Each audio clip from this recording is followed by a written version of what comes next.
जय प्रभुपाद, जय हो प्रभुपाद।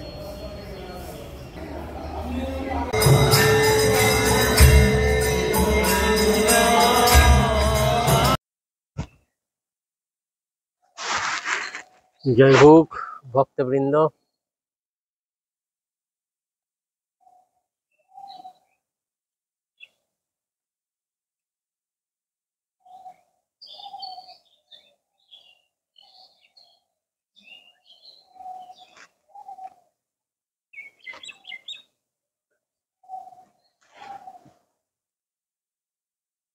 जय प्रभुपाद, जय गुरुदेव, जय होक आकर मठराज श्री चैतन्य मठ की जय होक, ब्रजपत्तन की जय होक। भक्तबृंद, आजकेर भक्तদের কয়েকটা প্রশ্ন করেছে এবং তারা জানতে চেয়েছে যে আমরা আকর মঠরাজ শ্রী চৈতন্য মঠ বলি কেন, এবং এই চৈতন্য মঠটা ব্রজপত্তন হলো কি করে। আরেকটি প্রশ্ন, বিশেষ করে আমরা জগৎগুরু ভক্তি সিদ্ধান্ত সরস্বতী গোস্বামী ঠাকুর, তিনি এই মূল মঠ চৈতন্য মঠ, এই মূল মঠ চৈতন্য মঠের যে মন্দিরটি আমরা দেখতে পাচ্ছি, এর কতগুলি চূড়া এবং এর মাহাত্ম্য কি, প্রভুপাদ এই মন্দিরের এতগুলি চূড়া কেন। এবং আমরা সমস্ত মন্দির দেখছি যে মন্দির চারকোনা হয়, কিন্তু এই মন্দিরের পরিধি গোলাকার কেন, এই সমস্ত তত্ত্ব জানতে চাইলেন জগৎগুরু ভক্তি সিদ্ধান্ত সরস্বতী গোস্বামী ঠাকুর। তিনি এই আকর মঠরাজ, সমস্ত মঠের রাজা এবং মূল মঠ, আকর মানে মূল মঠ। এই মূল মঠ, এখান থেকে যে মহাপ্রভুর প্রেম ধর্ম জগৎ জীবের কাছে প্রচার করেছেন এবং মহাপ্রভুর আদর্শ শিক্ষা, চৈতন্যদেবের যে চেতনের শিক্ষা সব জীব লাভ করুক, তার জন্যে তিনি এই মূল মঠ আকর মঠরাজ শ্রী চৈতন্য মঠ স্থাপন করেছেন। এই মঠের পূর্ব ইতিহাস কি আছে আমরা শাস্ত্রে পাই যে এই চৈতন্য মঠ অনাদিকাল পূর্বে পৃথু মহারাজ এখানে তিনি সোজা করতে পারেননি, অর্থাৎ এখানে পৃথু মহারাজের যে তপভূমি, তিনি গৌরসুন্দরকে এখানে দর্শন করেছেন, লাভ করেছেন এবং এখানে পৃথুকুণ্ড রূপে শাস্ত্রে প্রমাণ আছে। শুধু ভক্তিবিনোদ ঠাকুর এই স্থানটাকে শাশ্বত দ্বীপ বলেছে, পৃথিবী প্রলয় হয়ে যাবে, কিন্তু এই চৈতন্য মঠ এবং ব্রজপত্তন এবং মহাপ্রভুর বাড়ির যে নিম গাছ এবং চাঁদকাজি সমাধি, এটা কোনোদিন পৃথিবী থেকে লয় হতে পারবে না, তাই এটা শাশ্বত দ্বীপ। আবার এই ব্রজপত্তন চৈতন্য মঠ এবং চৈতন্য মহাপ্রভুর জন্মস্থানের যে নিম গাছ চাঁদকাজি সমাধি দেখে আবার এই মহাপ্রভুর জন্মস্থান চৈতন্য মঠ ব্রজপত্তন আবার প্রকাশিত হবে। এই জন্য অনাদিকালের যে ভক্তদের আরাধনা স্থান আকর মঠরাজ শ্রী চৈতন্য মঠ ব্রজপত্তন বলেছেন। এছাড়া প্রভুপাদ তিনিও এখানে প্রেমামৃত পাবনাথ রাধাকুণ্ডের তটে শতকোটি নামযজ্ঞ করে তিনিও প্রমাণ করেছেন যে সমস্ত গৌড়ীয় বৈষ্ণবের, সমস্ত সাধকের একমাত্র সিদ্ধপীঠ ভজনের স্থান, সেবা স্থান এই রাধাকুণ্ড তটে। আমরা গোস্বামীদের সেই সিদ্ধান্ত পাই। তাই এই জন্যে এখানে যে প্রভুপাদ সমস্ত সাধকের, সমস্ত জীবের একমাত্র আরাধনা স্থান এই চৈতন্য মঠ ব্রজপত্তন। সেই জন্যে এই চৈতন্য মঠের কথা বলতে গিয়ে প্রভুপাদ আরো কথা বলেছেন যে চৈতন্য মঠে চৈতন্যদেব থাকেন, এবং গৌড়ীয় মঠে ভক্তরা থাকেন। ভক্তদের কর্তব্য চৈতন্যদেবের সেবা করা, অর্থাৎ মূল মঠের সেবা করা। এটাকে ব্রজপত্তন বলেছে কেন? মহাপ্রভু তিনি এখানে ব্রজলীলা নাটক করেছেন এবং আমরা দাপরে ব্রজে সেই বৃন্দাবনে এই নদিয়া, এখানে এই চৈতন্য মঠটা রাধারানীর হৃৎপিণ্ড, হৃৎকন্দরে যে মহাপ্রভু নিত্য বিরাজ করছেন। সেই জন্যে রাধাকৃষ্ণ মিলিত তনু হয়ে গৌর সুন্দর তিনি ব্রজধামটা তিনি এখানে স্থাপন করলেন এবং ব্রজলীলা নাটক করলেন। এবং এটাকে বলা হয়, এই চৈতন্য মঠটাকে বলা হয় রাধারানীর কুঞ্জ। এই জন্য সকলেই যাতে এখানে সেবা করে, এখানে সাধনা করে, প্রভুপাদের আনুগত্য, চৈতন্য মঠের আনুগত্য করে রাধারানীর দাস্য এবং সখীদের দাসত্ব লাভ করে রাধারানীর কুঞ্জে তারা সেবা করার সুযোগ পাবে। তা এই যে চৈতন্য মঠ রাধারানীর কুঞ্জ এবং চৈতন্য মঠে চৈতন্যদেব থাকেন কেন? যেই চৈতন্য মঠের অনেকগুলো নাম, চন্দ্রশেখর ভবন যে মেশোর বাড়ি বা মাসির বাড়ি, এই চন্দ্রশেখর আচার্য মেশো, মাসি সর্বজয়া দেবী। এই মাসির কেউ ছিল না, তাই তিনি নিমাইকে নিজ পুত্র অধিক স্নেহ করতেন এবং মহাপ্রভু এখানে সমস্ত বাৎসল্য লীলা করেছেন, আমরা সে চৈতন্য ভাগবতে পাই। তাই আকর মঠরাশি চৈতন্য মঠ মাসির বাড়ি, অভিন্ন ব্রজপত্তন সেই ব্রজটাকে এখানে স্থাপন করেছে। এই জন্য চৈতন্য মঠটা সম্পূর্ণ গোবর্ধন। এখানে শ্যামকুণ্ড, রাধাকুণ্ড, চৈতন্য মঠ পরিক্রমা করলে এখানে তার ব্রজমণ্ডল পরিক্রমা হয়ে যায়। শুধু তাই নয়, এই চৈতন্য মঠকে কেন্দ্র করে সমস্ত তীর্থ এই নবদ্বীপ ধামে এসে গৌর সুন্দরের ভজন করছেন, এই চৈতন্যদেবের সেবা করছেন। অযোধ্যা, গয়া, কাশী থেকে আরম্ভ করে, শুধু তাই নয়, পুরী ধাম, পুরীও জগন্নাথ দেব এখানে আছেন। তিনি এই মহাপ্রভুর যে বিপ্রলম্ব ভাব, মহাবাদন্যর যে নাম সংকীর্তন, তারাও এখানে ভজন করছেন। নৃসিংহদেব আছেন। সমস্ত তীর্থ এখানে এসে এই অবতারী শ্রী চৈতন্য মহাপ্রভুর ভজন করছেন। এই চৈতন্য মঠ মাসির বাড়ি আকর মঠরাজ শ্রী চৈতন্য মঠ। এখানে রুক্মিণী ভাবে ভাবে লীলা অভিনয় করি। যে মহাপ্রভু জানেন চৈতন্য ভাগবতে আছেন, তিনি এখানেই এই মন্দিরেই তিনি লীলায় অভিনয় করেছেন। কি লীলা অভিনয় করেছেন? যে চন্দ্রশেখর ভবনে ব্রজপত্তনে রুক্মিণী দাস্য সখ্য মাধুর্য মিলনে বাৎসল্যের সহিত সমঞ্জস্যারতি অভিনয় কইল রুক্মিণী ভাবামতি। মহাপ্রভু তিনি ভক্তদের নিয়ে এখানে তিনি সেই রুক্মিণী ভাবাবেশে কান্তা মাধুর্য রস আস্বাদনের সকলের সুযোগ দিয়েছিলেন এবং সেই লীলা দর্শন করে সকলে মুগ্ধ হয়েছিলেন। এবং প্রভুপাদ এই স্থানটাকে নাম অবিদ্যাহরণ নাট্য মন্দিরে, এই অবিদ্যাহরণ নাট্য মন্দির প্রভুপাদ নাম দিলেন। মহাপ্রভু এখানেই ব্রজলীলা করেছেন। এই ব্রজ এখানে প্রবেশ করলেই তার কোনো অবিদ্যা থাকবে না। হ্যাঁ, আমাদের সমস্ত ভজনের প্রতিকূল যে অবিদ্যার হাত থেকে আমরা উদ্ধার হতে পাই না।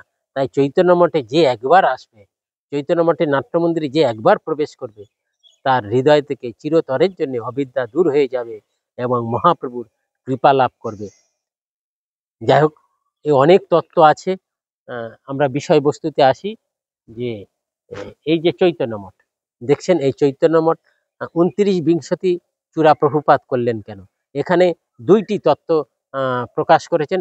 ভক্তগণ, এই ভিডিওটা সকলকে শেয়ার করবেন, লাইভ করবেন এবং সকলের কে এটা জানিয়ে দেবেন এই তত্ত্বটা কি। আমরা দেখছি চারি আচার্যের 5-5টি করে চূড়া এবং পঞ্চ সংস্কার আমরা যাকে বলি। প্রভুপাদ এই জন্যে এই মন্দিরটি দর্শন তত্ত্ব, এবং দর্শন তত্ত্ব এবং সিদ্ধান্ত এবং যে আমাদের যে ভজনের তত্ত্ব এবং দেহ তত্ত্ব সব এই মন্দিরের মধ্যে প্রভুপাদ ফুটিয়ে তুলেছেন। আমরা দেখছি আরো তিনটি কলস আছে, কোনো কোনো জায়গায় 4টি কলস আছে। এইভাবে যে 64 তত্ত্ব ভক্তির যে 64 অঙ্গ এখানে সবই পাওয়া যাবে। এখানে এই মন্দিরটি আবার গোলাকার করলেন প্রভুপাদ, অর্থাৎ একবার যদি কেহ এই চৈতন্য মঠের গান্ধারবিকা গিরিধারীর মন্দির পরিক্রমা করে, তার সমস্ত ধাম, সমস্ত তীর্থ, সমস্ত বিশ্ব ব্রহ্মাণ্ডে সবই কিছু দর্শন হয়ে যায়, আর কোথাও যাবার প্রয়োজন হয় না। এহেন তত্ত্ব কথা বলেছেন। তা আমরা বিশেষ করে জানবো এই যে 29 বিংশতি চূড়া, 29টি চূড়া কেন, এবং সেই মধ্যমণি যে মূল যে গম্বুজটা আছে, যে চূড়াটা আছে আমরা দেখছি এখনো, তার উপরে যে দোলুল্যমান হচ্ছেন যে পরম বিজয়তে শ্রী নাম সংকীর্তন রূপ পতাকা দোলুল্যমান আমরা দেখতে পাচ্ছি। সেই জন্যে গৌড়ীয় বৈষ্ণবের একমাত্র উপাস্য যে নাম পরম বিজয়তে শ্রীকৃষ্ণ নাম সংকীর্তনম, এই নাম সংকীর্তনের দ্বারায় জগজ্জীব ভগবানের চরণে যেতে পারবে। তাই প্রভুপাদ বললেন, আমরা অনেকে অনেক কিছু প্রচার করছি, কিন্তু আমরা এই চৈতন্য মঠের কথা, মূল মঠের কথা, আকর মঠরার কাছে, যেখান থেকে আমাদের সমস্ত গৌড়ীয় বৈষ্ণবের জন্ম, যার কৃপাতেই আজকের আমরা প্রভুপাদকে জানতে পেরেছি, মহাপ্রভুর ধর্ম, মহাপ্রভুর আদর্শ জানতে পেরেছি, এবং আজকের হরিনামের মালা নিয়ে এই জগতে বৈষ্ণব সেজে আমরা ঘুরছি, মহাপ্রভুর প্রেম আস্বাদনের, মহাপ্রভুর তত্ত্ব জানার সুযোগ পেয়েছি, সেই ব্যক্তিটাকেই আমরা চিনি না। এই জন্য প্রভুপাদ নিজেই, জগৎগুরু নিজেই সেই ব্যক্তিকে জগতে প্রকাশ করার চেষ্টা করেছিলেন, যে গৌড়ীয় বৈষ্ণবের মূল স্তম্ভ কুঞ্জ বিহারী বিদ্যাভূষণ, গৌড়ীয় বৈষ্ণবের বন্ধুবর কুঞ্জ বিহারী বিদ্যাভূষণ, সেই কুঞ্জ বিহারী ভক্তিবিলাস তীর্থ গোস্বামী মহারাজের কে আমরা জানতে পারি না, চিনতে পারি না। কেন? সেই রকম স্থান প্রভুপাদ যাকে স্বয়ং বিমলা মঞ্জুরি রূপে, সেই ব্রজের সখী রূপে প্রাধান্য দিয়েছেন, এবং তিনি নয়ন মঞ্জুরি, প্রভুপাদ নিজে বলেছে, তোমার ধামের যদি আমি সেবক হতে পারতাম আমার জীবন সার্থক হতো। স্বয়ং প্রভুপাদ বললেন, প্রভুপাদ নিজেই তার স্বরূপের পরিচয় দিয়ে গেছে। কিন্তু দুর্ভাগ্যের বিষয়, আমরা নো দেব মর্চায়েত, আমরা প্রভুপাদের কৃপা পেতে গেলে একমাত্র ভক্তিবিলাস তীর্থ গোস্বামী মহারাজের আনুগত্য, তার সিদ্ধান্ত, তার কৃপা না হলে জানা যাবে না। এই জন্য প্রভুপাদ বলেছে, কুঞ্জ বিহারী জয়যুক্ত হোক, তার আনুগত্যে অনুসরণ করিতে পারিলে আমাদেরও প্রচুর পরিমাণে মঙ্গল হবে, আমরা ভজন করতে পারবো, ভগবানকে লাভ করতে পারবো। তাই যে 29টি চূড়া কেন, যে 29টি চূড়া তিনি দুটো তত্ত্ব প্রভুপাদ দিয়েছেন। একটা হচ্ছে কি এই সাধন থেকে সিদ্ধ অবস্থায় যে দেহতত্ত্ব, তার উপরে আমাদের যেতে হবে, পরমানন্দ লাভ করতে হবে, এবং চারি আচার্য যে দর্শন থেকে মহাপ্রভুর দর্শন শিক্ষা সর্বশ্রেষ্ঠ, সেইটা প্রভুপাদ যে জগৎজীবের কাছে প্রদান করার জন্য এই 29 বিংশতি চূড়া স্থাপন করবে। এই গান্ধারবিকা গিরিধারী, অর্থাৎ এটা সম্পূর্ণ রাধাকুণ্ড নিয়ে এইটা গিরিরাজ পরিক্রমা, এই জন্য গোলাকার। গান্ধারবিকা গিরিধারী পরিক্রমা করলে আর গিরিরাজ পরিক্রমার আমরা লাভ, ফল লাভ করতে পারবো। কেন, আমরা সনাতন গোস্বামী যদি বৃদ্ধ বয়স পর্যন্ত পরিক্রমা করছিলেন, স্বয়ং কৃষ্ণ তাকে শিলা দিয়েছিলেন, সেই শিলা এখানে ও প্রভুপাদের সেই পাদুকা আছে মন্দিরের মধ্যে। এই 29 বিংশতি চূড়া যে চারি আচার্যের যে 5টা করে যে সংস্কার আছে, পঞ্চ সংস্কার আচার্যদের, যে মধ্বাচার্য, নিম্বার্ক, বিষ্ণু স্বামী, রামানুজ, যাগ, তপ, মন্ত্র, এই সমস্ত যে 5টা সংস্কার আছে, কিন্তু আমাদের 10 সংস্কার। এই জন্য 5টা করে চূড়া দেখতে পাচ্ছেন। এই 5টা করে চূড়া মানে এক একটা আচার্যের তাদের পঞ্চ সংস্কারের যে পঞ্চদর্শন আছে তাদের সেই দর্শন, এই 5টি করে চূড়া আমরা দেখতে পাচ্ছি এক একজন আচার্যদের। আর সেই গান্ধার্বিকা গিরিধারীর চতুর্দিকে সেই আচার্য রয়েছেন, অর্থাৎ মহাপ্রভু এদেরকে শুদ্ধ মত বলে স্বীকার করেছিলেন। আহ, তার উপরে আরো দেখছি আমরা 9টি চূড়া আছে। এই যে এই পঞ্চচূড়ার 4 5 20, 20-র ওপরে আরো 9টি চূড়া আছে। নবদা ভক্তি, নবদা ভক্তি আমরা দেখতে পাচ্ছি। নবদা ভক্তি উপরে বিরাজ করছেন। এই নবদা ভক্তি না যাজন না করলে প্রেম ভক্তি বা ভাব ভক্তি আমরা উঠতে পারবো না। তাই উপরে যে মূল চূড়া যে ভাব ভক্তি, ভাব ভক্তির মূল মূল গম্বুজটা আমরা দেখতে পাচ্ছি। তার উপরে বৈজয়ন্তী পতাকা, অর্থাৎ নাম সংকীর্তন রূপ বৈজয়ন্তী পতাকা দোলুল্যমান হচ্ছে। যিনি মহাপ্রভুর মহামন্ত্রের কীর্তনের দ্বারা এবং চৈতন্য মঠের প্রভুপাদের সিদ্ধান্ত কে আয়ত্ত করে হৃদয়ে স্থাপন করে নাম সংকীর্তন করবেন, তিনি পরম বিজয়তে শ্রীকৃষ্ণ নাম সংকীর্তন। এই জন্য প্রভুপাদ বলেছেন যে যিনি সর্বক্ষণ মহামন্ত্রের দ্বারাই আমাকে ডাকেন তাহাই ভক্তি বলিয়া জানিবে। হ্যাঁ, এই জন্য 1 লক্ষ হরিনামের কথা বলেছে। এইটা একটি তো তত্ত্বের কথা রয়েছেন। তা আরেকটি তত্ত্ব হচ্ছে কি, যে আমরা এই সমস্ত দেহতত্ত্ব এবং স্থূল শরীর সূক্ষ্ম শরীরের তত্ত্বের উপরে যে আমাদের আত্মাতত্ত্ব, এবং সেই আত্মাতত্ত্বের আত্মার প্রকাশ যে প্রেম ধর্মে, যে আমরা প্রেম বিনা এই দরিদ্র জীবন, সেইটাকে জানাবার জন্য এই 29 চূড়া। বিশেষ করে প্রভুপাদ আরো বললেন যে আমাদের যে 24টা ইন্দ্রিয় আছে, কেন প্রকৃতি থেকে এই আমরা সূক্ষ্ম দেহ স্থূল দেহ লাভ করেছি। তা সেই 5 5 করে 4 5 20, পঞ্চ জ্ঞানেন্দ্রিয়, পঞ্চ কর্মেন্দ্রিয়, পঞ্চ তন্মাত্রা, এই জন্য 5টা 5টা করে আছে। দেখুন 5টা 5টা করে আছে। পঞ্চ কর্মেন্দ্রিয়, পঞ্চ জ্ঞানেন্দ্রিয়, পঞ্চ তন্মাত্রা, পঞ্চ মহাভূত। আমরা জানেন 5টা 5টা করে, রূপ রস শব্দ গন্ধ স্পর্শ পাক বায়ু পাকস্থ, এইভাবে 5টা। আর হচ্ছে পঞ্চ জ্ঞানেন্দ্রিয়, পঞ্চ কর্মেন্দ্রিয়, আর হচ্ছে যে চক্ষু কর্ণ জিহ্বা নাসিকা ত্বক, আর পঞ্চ মহাভূত ক্ষিতি অপ তেজ মরুদ্বম, এই 4 5 20। আর হচ্ছে কি মন বুদ্ধি চিত্ত অহংকার, মন বুদ্ধি চিত্ত অহংকার, এই হচ্ছে কি 24টা হলো। এই যে 24টা তত্ত্ব আমরা দেখছি, তার সঙ্গে সত্য রজ তম এই 3টি, তাহলে হলো 27টা হলো। 27টা এবং জীবাত্মা পরমাত্মা এই 29টা। জীবাত্মা পরমাত্মা, এই জীবাত্মা রূপ এই যে পুরো ট্যাচুটা, আর পরমাত্মা রূপী মূল গম্বুজটা। এই পরমাত্মা কি লাভ করে যায়? পরমাত্মা ভগবানের প্রেম সেবা সুখ লাভ করার জন্যে, যে রসরাজ মহাভাব যে গৌর সুন্দরের প্রেম ধর্মকে লাভ করার জন্য এই প্রেম বৈজয়ন্তী বালা, বৈজয়ন্তী পতাকা ঝুলছে প্রেম। হ্যাঁ, এই প্রেম বিনাই দরিদ্র জীবন মহাপ্রভু বললেন। এই জন্য সেটা কোথায় থেকে প্রেম লাভ কোথায় থেকে করতে পারবেন না, এই চৈতন্য মঠ ব্রজপত্তন চৈতন্য মঠের ভক্তিবিলাস তীর্থ গোস্বামী মহারাজ প্রভুপাদের আনুগত্য করে আমরা প্রেম লাভ করতে পারবো। সেই প্রেম কোথায় আছে? রাধারানীর কাছে আছে, তিনি কৃষ্ণ প্রেম দিতে পারবে। এই জন্য সমস্ত গোস্বামীগণ, সমস্ত বাবাজি গৌরকিশোর দাস, জগন্নাথ দাস, তারা বৃন্দাবন ছেড়ে এই নবদ্বীপে এসে মায়াপুরে এসে তারা ভজন করেছেন। বৃন্দাবনে কৃষ্ণ প্রেম পাওয়া যাবে না, এই জন্য ব্রজপত্তন এখানে।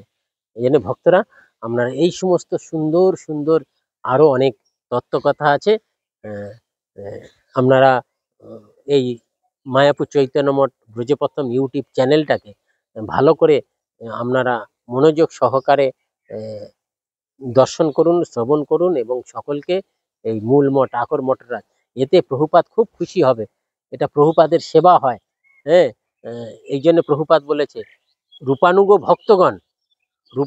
ভক্তগণ নিজের চেষ্টা প্রতি আসক্তি না রাখিয়া আকর স্থানে সকল মহিমা প্রচার করবে। আমরা যদি প্রভুপাদের কথা প্রচার, ব্রজপত্তনের কথা, চৈতন্য মঠের কথা প্রচার না করি, তাহলে তো আমরা প্রভুপাদের কৃপা পাবো না। প্রভুপাদের কৃপা না হলে আমরা রাধারানীর কৃপা পাবো না। কেন প্রভুপাদ রাধারানীর নয়ন মঞ্জুরি, আর সেই স্থানের আমরা সকলে সেবা করব, তাহলে আমাদের জীবন সার্থক হবে। এই জন্য প্রভুপাদ বলেছে চৈতন্য মঠ মানে রাধারানীর কুঞ্জ। আমরা সকলেই সেই প্রভুপাদের কুঞ্জে, রাধারানীর কুঞ্জে আমরা সেবার সুযোগ পাবো। জয় প্রভুপাদ, জয় গুরুদেব, জয় হোক আকর মঠরা শ্রী চৈতন্য মঠ কি জয় হোক, ব্রজপত্তন কি জয় হোক।